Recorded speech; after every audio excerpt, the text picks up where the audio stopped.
Hey Bookworms, welcome back to the channel and welcome if you're new, it's Sam and today we are doing my March wrap up and April TBR.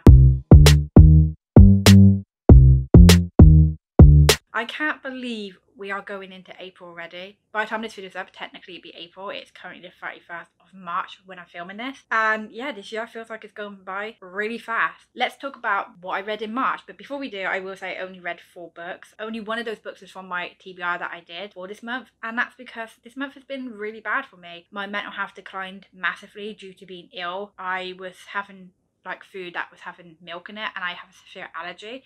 Of course I wasn't doing it on purpose. We bought the sauce that we normally use and they didn't make a note that there was an allergy change to it. So after we realised I obviously stopped using it, but my body took so long to just get back to normal and not feel so rubbish.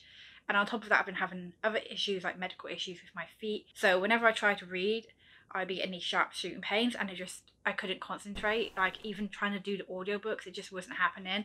And then when I would take painkillers for like the pain, I'd fall asleep because I could finally sleep. So March wasn't the best month. But for reading, I'd actually say I had a pretty decent month.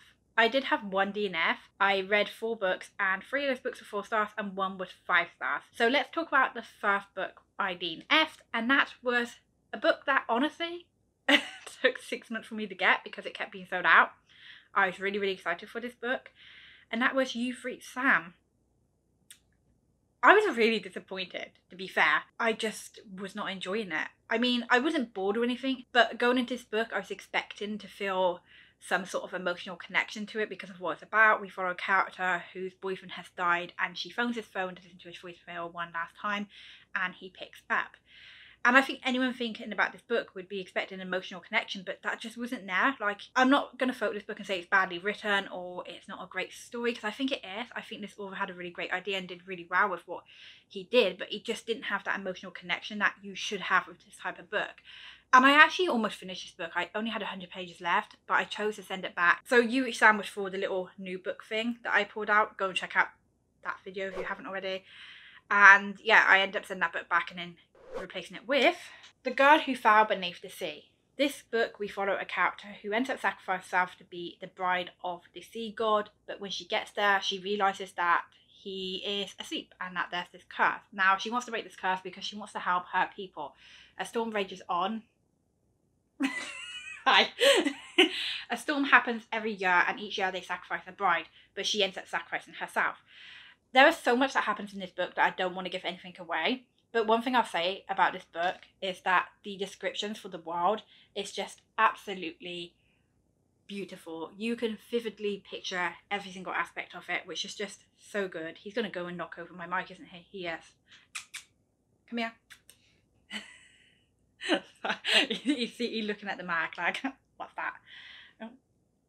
So this book's very strong with like family and friendship and love. And again, that's something that I just really loved about this book. You really felt how much this character cared about her family. And there's something that happens near the end that just, oh my god, it really caught my heart. This is just honestly beautiful, and I definitely would recommend going in and reading this. It's an old Korean folktale, so if you like those sort of books, you would definitely love this one. And I mean, it's set under the water, so I mean, come on, it's amazing. I gave this book 4 stars. What? Oh my god, Moten. What do you want? Next up is one of the other books I read of my TBR, probably one of the other only books I actually read of that TBR, and that is Bone Crier's Moon. And oh my god, I listened to the audiobook as I read this one, and I'm so glad I did because I found love with the characters' voices. It just felt like it fit them so perfectly. We follow 3 different points of views. We follow Elise, Bastian and Sabine, and each one of them was just so well written. I loved reading from every single point of view.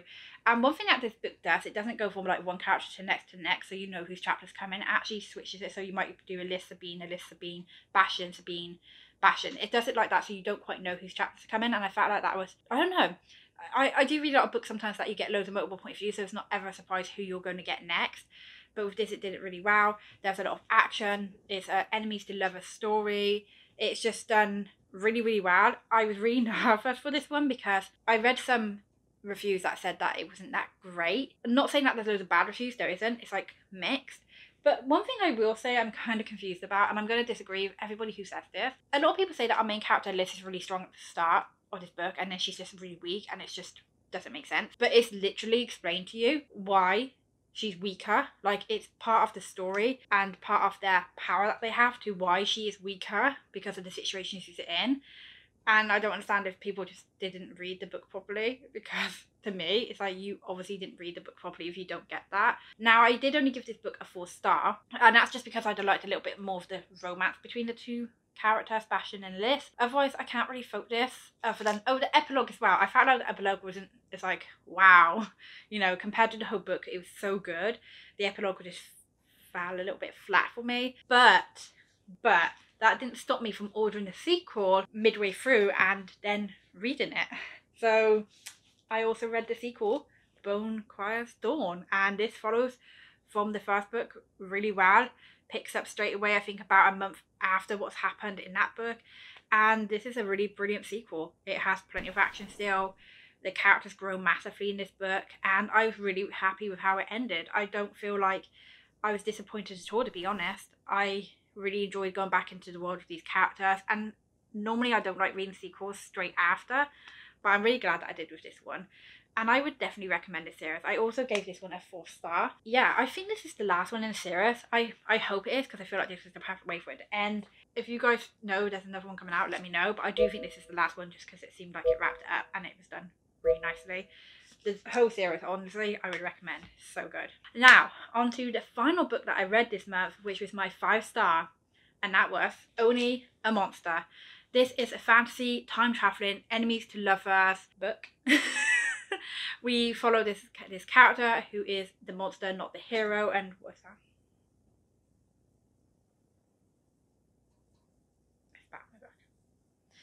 So we follow this character whose family is monsters, and she doesn't really know this. She's been told growing up stories, but she thinks it's just that. And then one day she discovers that she can travel in time by stealing life from humans, which makes them monsters. I am not going to say much about this because I don't want to ruin it. There's a lot of stuff that happens in this book, a lot of twists that happen, a lot of shocks, a lot of surprises. That this is just done so well. The time travel aspect, actually, I was worried about how it would be portrayed, but I actually loved the way they did it, and how when our characters go back in time, how that era is described. I think they go back to the 80s or something, or the 70s, and just the way they describe it really makes you feel like you're there and you can just vividly picture it. I loved it. This book is just so good. I did read that people said that they weren't happy with the fact that why your monsters was fully described, there wasn't a full name for it. I do understand what the author's done. We don't get a name for why they're called monsters. We do understand why though, because obviously they're stealing time from humans, and then obviously they have, each family has like their own power, which I'm not going to tell you about. You have to read the book to find out. And yeah, I just feel like the author created something really amazing, and this is definitely a new favourite. I've heard that there's 2 more books in the series, and I can't wait. I expect that things will be explained more and more as the other books go on. But one thing about this book particularly was, as our main character Joan, is it Joan or June? Is learning, you're learning with her, so you're pretty much clueless like she is, and I just love that because you discover it as she discovers it. I loved her and Aaron, and I loved the character Ruth. I loved all of the characters in this book, and I cannot wait to read the next one, which comes out next year, which is so far away. So if you've not read this book, highly recommend it. It's just so good. I was hooked. I think I read this book within 4 days, and that was being ill as well. I really struggled to put this down. I had to physically force myself to at times because I just needed to rest. But yeah, this is so good, and I'm so glad that I picked it up. I'd have loved the Fairy Loot edition, but I don't have Fairy Loot, so cry. Now let's go on to my April TBR.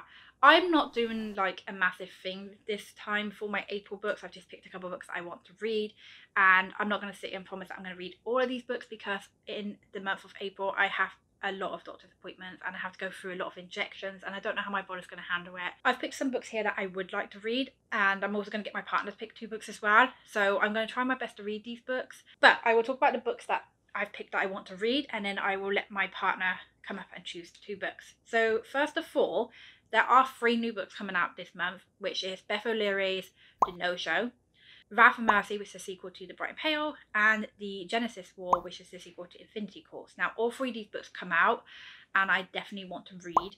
at least 1 or 2 of them, which I might, depending on how I feel, do a reading vlog for that. I'm not sure which one yet, so you guys can comment below which one you'd like me to do a reading vlog for. None of my reading vlogs ever have spoilers, so do not worry about that. But now let's get on to the physical books that I have. And on here I've got 3 romances. I definitely want to read at least 2 of these. First one being Lucky Leap Day. This author wrote Happy Singles Day, which is on my shelf there. So I'm really interested about this one. We follow a character who goes to Ireland, and I think she drunkenly proposes and gets married to this guy, and yeah, so it's like an accidental marriage sort of situation. This sounds like a lot of fun. So I definitely think I do want to read this one because I really did enjoy Happy Singles Day. Next up is The Sweet Spot. This is from the author who wrote The Float Plan, which is one of my favourite books. So this is another book that I am considering doing a reading vlog for, because it's one of my really like hype books, one of those books that I was so excited for, and I just wonder if it's going to live up to the same hype that like Float Plan did. Float Plan I was super hyped for, and I ended up giving it 5 stars. I'm super hyped to see what this is about. I don't know too much about it other than it's on some island. She's going to help go and build some resort or something like that. I know that it's a content warning for this book as well. I'm not too sure what the content warning is. Okay, so it's child death, suicide, mentions of sexual assault. So definitely be warned going into this, because this author does deal with real situations when she's writing it. It's contemporary romance. I think I am going to try and get to this one this month and possibly film a reading vlog. Like I said, it will just depend on how I feel, but I do want to film my reaction when I'm reading that one, just because it's like one of those books that I'm super excited for. Next up is another romance, which is called A Brush with Love. I've seen a lot of people talking about this one through Bookstagram, and everybody seems like they really enjoyed it. But this is another romance one. It's set in a school, like a dentist school, which I've never read a romance about that. But also, look at the cover. It's toothpaste. It's toothpaste. That's just so cool. So this is another romance one. I feel like I'm just trying to read romances this month coming. I mean, technically March I just read fantasy, So the final book, which I've already started, is The Book of Cold Cases. This book is a recent purchase, so spoiler. Actually, 2 of those books are recent as well. Spoiler for my future book haul. And this is a thriller about a character who has this website called The Book of Cold Cases, and I think she looks into like cold cases that haven't been solved. She's pretty much obsessed with doing this, and there's one particular case called, about this woman who was accused of murder, and she's getting like to work with this woman and find out, I guess, what really happened and hear her story, because we follow both points of view. We follow Shea. I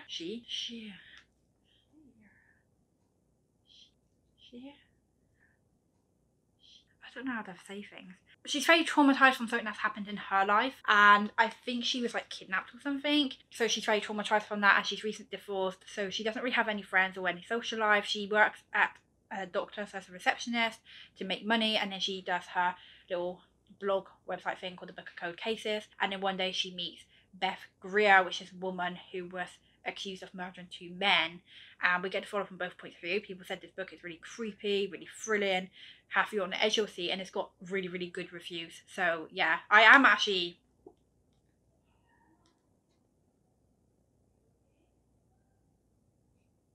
if you can hear that, it's my neighbours like in the hallway. It really echoes. What is that? Don't they know I'm trying to film? Is that a dog or is that a kid?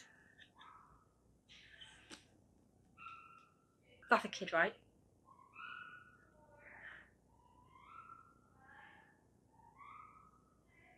Got a chimp. Okay, if you can hear that guy, that does sound like a chimp, not a child.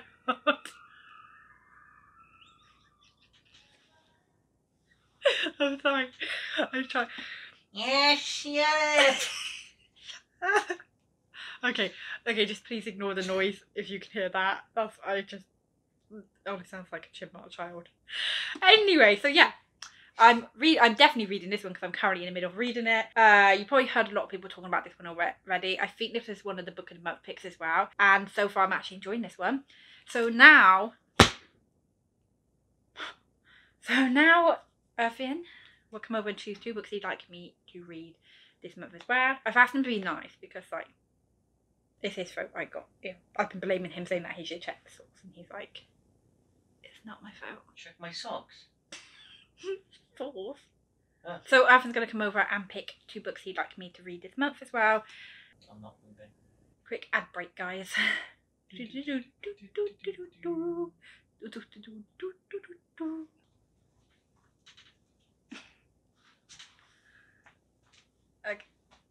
Alright, so yeah, he's going to pick the first book, and then he'll pick a second book after he reveals it.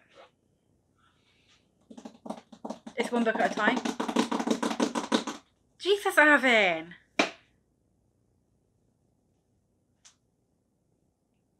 Can you give me... I don't know what you're doing. I don't trust. What are you doing? You got to be here. Oh. Oh my god.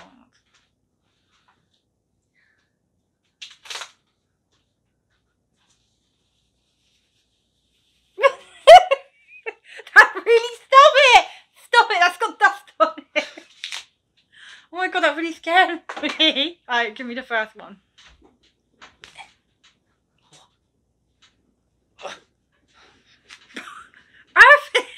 Alright. The first one of 3 is Deadly Education. Okay, this has probably been on my TBR like... Stop it. This has been on my TBR for like 3 months in a row. And from what I know is that they go to a school that's got no teachers and you either graduate or you die. And yeah, I actually do want to get fudge cakes. Smell myself in the mouth. Stop. I didn't mean to flash them. No, I'm sorry. So yeah, actually it would be good to finally get this one because I want to know what it's fussed about. This was really hyped when it came out. Next. Little Thieves. Okay, so when this... Well, I don't know what it's about. And I'm kind of going into it blind. I know it's a fantasy. And I think that our character steals the face of the princess or whoever. So now the other girl's got the face of the maid. So it's like a sort of... It sounds like a sort of fairy tale sort of vibe. And I remember like hearing about this book and I was really, really excited. But then I didn't get to it because I can't remember. It was part of my TBR that I was supposed to read at some point. But I'm really, really excited for this one. It says, once upon a time, there was a beautiful, kind princess and her wicked maid. One day, the wicked maid stole the princess's face and with it, her name and betrothal, everything. Okay, so yeah, it is what I said, and this one I'm really excited for as well. So we've got a few choices here. Like I said, I'm probably not going to read all of them. So we've got the 3 new books that are coming out, Wrath and Mercy, The Genesis War, and The No Show. And like I said, for one of those, I might do Arena Vlog. And then we have Little Thieves, Deadly Education, Book of Code Cases, A Brush of Love, Lucky Leap Day, and The Sweet Spot, The Sweet Spot, which is also one I might do a reading vlog for. If you guys have read any of these books, let me know what you thought. Of course, don't put spoilers. But yeah, that's the books that I'm Why do planning. you want to know what they thought of the book? It's always interesting to see what other people think of the books that you're about to read or read. Alright. He doesn't realise that he's filming this without his hat on. No! I thought he needs a haircut like I do, but like he didn't realise this whole time. Anyway, guys, if you enjoyed this video, please Don't like it. Please. If you enjoyed this video, don't like, don't subscribe. Please. Please, guys. Please hit the like button if you enjoyed this video, and until next time, bye. Bye.